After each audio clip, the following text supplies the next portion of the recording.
Hello दोस्तों, मेरे YouTube channel में आपको बहुत-बहुत स्वागत है। तो आज हम लोग देखने वाले हैं हिंदी का क्वेश्चन पेपर फर्स्ट ईयर का, जो कि बीए, बीएससी, बीकॉम तीनों के लिए इम्पोर्टेंट होने वाला है।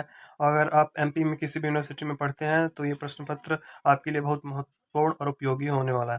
आप जैसा कि देख पा रहे हो, यहाँ पे लिखा हुआ है BA first examination 2022-23 foundation course, part first Hindi language और पार्ट सेकंड जो है इसका इंग्लिश लैंग्वेज का है। यहाँ पे इम्पोर्टेंट इंस्ट्रक्शंस दिए गए हैं। तो आइए देखते हैं किस प्रकार के प्रश्न पूछे गए थे, और हम साथ-साथ में इसका सॉल्यूशन भी देखने वाले हैं कि किस क्वेश्चन का आंसर क्या होगा। जैसे कि आप देख पा रहे होंगे, प्रश्न क्रमांक 1 इसमें पूछा गया था, मातृभूमि कविता के रचनाकार हैं, तो इसका डी ऑप्शन सही हो जाएगा, मैथिली शरण गुप्त। प्रश्न क्रमांक 2 जिसमें पूछा गया, जननी, पूज्य और मातामही की उपमा कवि ने किसको दी है, ऑप्शन सी सही हो जाएगा, मातृभूमि को। प्रश्न क्रमांक 3 में पूछा गया है, जठरा नल से क्या तात्पर्य है, या जठराग्नि भी इसको बोलते हैं, इसका मतलब होता है पेट की ज्वाला या पेट की अग्नि। ऑप्शन नंबर ए सही हो जाएगा तीसरे का। और प्रश्न क्रमांक 4 में पूछा गया है, निखट्टू शब्द है, तो ये एक देशज शब्द है, ऑप्शन नंबर सी सही हो जाएगा। आगे चलते हैं प्रश्न क्रमांक 5 की ओर, और इसमें लिखा हुआ है, मीर और मिर्जा किस वर्ग के थे, तो ऑप्शन नंबर ए सही हो जाएगा, उच्च वर्ग। प्रश्न क्रमांक 6, शतरंज के खिलाड़ी का उद्देश्य है, जो कहानी थी इसका क्या उद्देश्य था, ऑप्शन नंबर सी सही हो जाएगा इसका, गुलामी के कारणों के प्रति सचेत करना। और प्रश्न क्रमांक 7, अन्न की अधिष्ठात्री देवी कहा गया है, मतलब किसको कहा गया है, ऑप्शन नंबर सही हो जाएगा, इला को।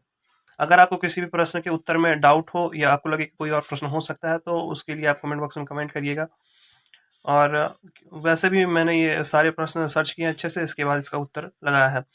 और 8 प्रश्न क्रमांक में है, जी पर सवार इलियां व्यंग पाठ के लेखक हैं, ऑप्शन नंबर बी सही हो जाएगा, शरद जोशी एक प्रसिद्ध व्यंगकार हैं, Sharad Joshi ji, option number B सही हो जाएगा 8 का।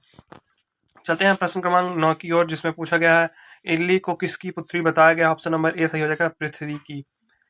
और पौम चर्य किसकी रचना है, तो ऑप्शन नंबर सही हो जाएगा, स्वयंभू। प्रश्न क्रमांक 11 में लिखा हुआ है, साहस पूर्ण आनंद की उमंग का नाम है, तो इसका सही आंसर हो जाएगा बी, उत्साह।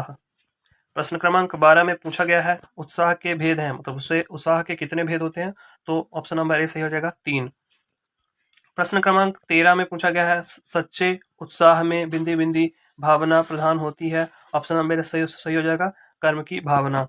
चलते हैं प्रश्न क्रमांक 14 की ओर, और इसमें पूछा गया है, उत्साह निबंध के लेखक हैं, ऑप्शन नंबर ए सही हो जाएगा, रामचंद्र शुक्ल। प्रश्न क्रमांक 15 में पूछा गया है, उत्साह नामक निबंध किस संग्रह से लिया गया है, ऑप्शन नंबर सही हो जाएगा, चिंतामणि भाग 1 से। प्रश्न क्रमांक 16 में लिखा हुआ है, भारतीयों को एक रखने के मूल में है, और इसका जवाब आपको कमेंट बॉक्स में बताना है, प्रश्न क्रमांक 16 का। प्रश्न क्रमांक 17 में लिखा हुआ है, भारत एक है पाठ के लेखक हैं, और इसका भी आंसर आपको कमेंट बॉक्स में बताना है। चलते हैं प्रश्न क्रमांक 18 की ओर, श्री शंकराचार्य को इनमें से कौन सा सम्मान प्राप्त था, ऑप्शन नंबर डी सही हो जाएगा, तीनों, यानी शिवावतार, आदि गुरु, श्रीमज्ज गुरु। प्रश्न क्रमांक 19, शंकराचार्य ने सर्वप्रथम किस पवित्र मठ की स्थापना की, ऑप्शन नंबर सी सही हो जाएगा, वेदांत मठ। प्रश्न क्रमांक 20 में पूछा गया, आदि शंकराचार्य के गुरु कौन थे, ऑप्शन नंबर सी सही हो जाएगा, गोविंद भगवतपाद। प्रश्न क्रमांक 21, शंकराचार्य जी ने किस उम्र में संन्यास लिया, ऑप्शन नंबर ए सही हो जाएगा, 8, मतलब 8 वर्ष की उम्र में। प्रश्न क्रमांक 22 में पूछा गया, शंकराचार्य जी की मृत्यु के समय उनकी उम्र कितनी थी, तो ऑप्शन नंबर ए सही हो जाएगा, 32 वर्ष। चलते हैं अगले प्रश्न की ओर। प्रश्न क्रमांक 23, सूर्य का पर्यायवाची शब्द है, ऑप्शन नंबर बी सही हो जाएगा, दिनकर। प्रश्न क्रमांक 24 में पूछा गया, पर्यायवाची शब्द का तात्पर्य है, ऑप्शन नंबर ए सही हो जाएगा, समानार्थी शब्द।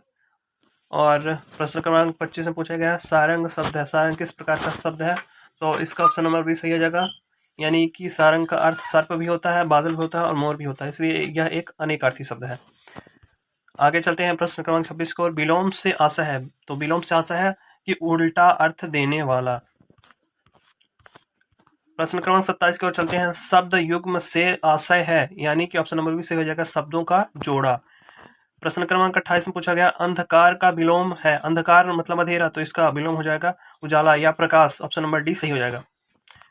प्रश्न क्रमांक 29 में पूछा गया है, कनक शब्द है, कनक एक अनेकार्थी शब्द है, क्योंकि कनक का अर्थ होता है सोना, सोना, धतूरा, गेहूं, तीनों कनक का अर्थ होता है, इसलिए कनक एक अनेकार्थी शब्द है।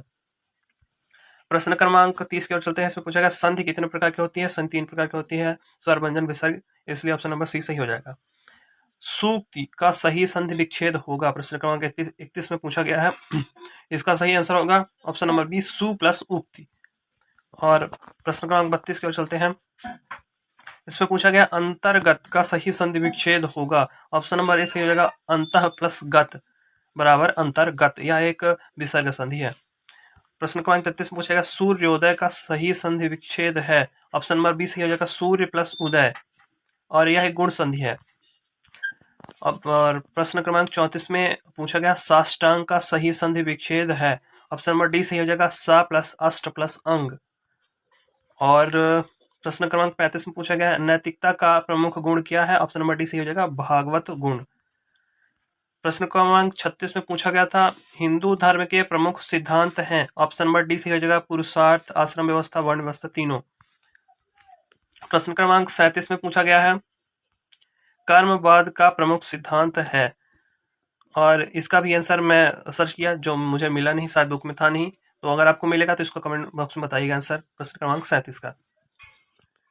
प्रश्न क्रमांक 38 पूछा गया पंच व्रतों में से कौन से व्रत के शेष 4 व्रत अनुवर्ती हैं, और ऑप्शन नंबर डी से हो जाएगा ब्रह्मचर्य। प्रश्न क्रमांक 39 में पूछा गया है बुद्ध की शिक्षाओं का सार किसमें निहित है, ऑप्शन नंबर बी से हो जाएगा धम्म पद में। ऑप्शन नंबर प्रश्न क्रमांक 40 में पूछा गया जकात शब्द का मूल अर्थ क्या होता है, तो इसका ऑप्शन ए सही हो जाएगा, दान। प्रश्न क्रमांक 41 में पूछा गया इस्लाम धर्म के महत्वपूर्ण स्तंभ हैं, तो नमाज, रोजा और इसके अलावा हज, तो तीनों हैं, इसलिए ऑप्शन नंबर डी से हो जाएगा उपरोक्त सभी प्रश्न क्रमांक 41 का।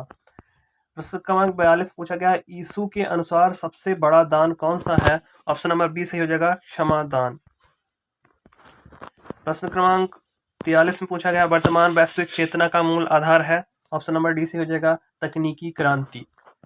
प्रश्न क्रमांक 44 में पूछा गया तकनीक हमारे युग का बीमार चेहरा है, यह कथन किसका है, ऑप्शन नंबर बी सही हो जाएगा, एलएल का।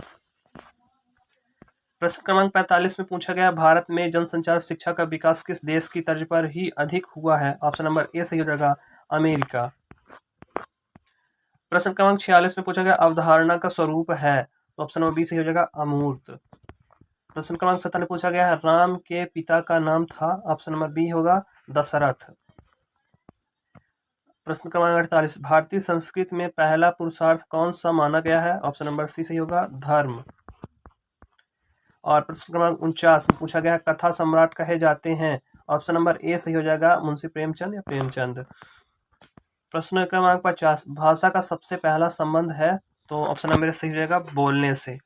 और ये रहा हिंदी का क्वेश्चन पेपर और सॉल्यूशन के साथ, और नेक्स्ट पार्ट में हम अपलोड करने वाले हैं इंग्लिश का क्वेश्चन पेपर उसके सॉल्यूशन के साथ, तो हमारे चैनल में बने रहिएगा। Thank you for watching the video, और इसी प्रकार के प्रश्न देखने के लिए आप कमेंट बॉक्स में कमेंट कर सकते हैं कि आपको कौन सा प्रश्न देखना है।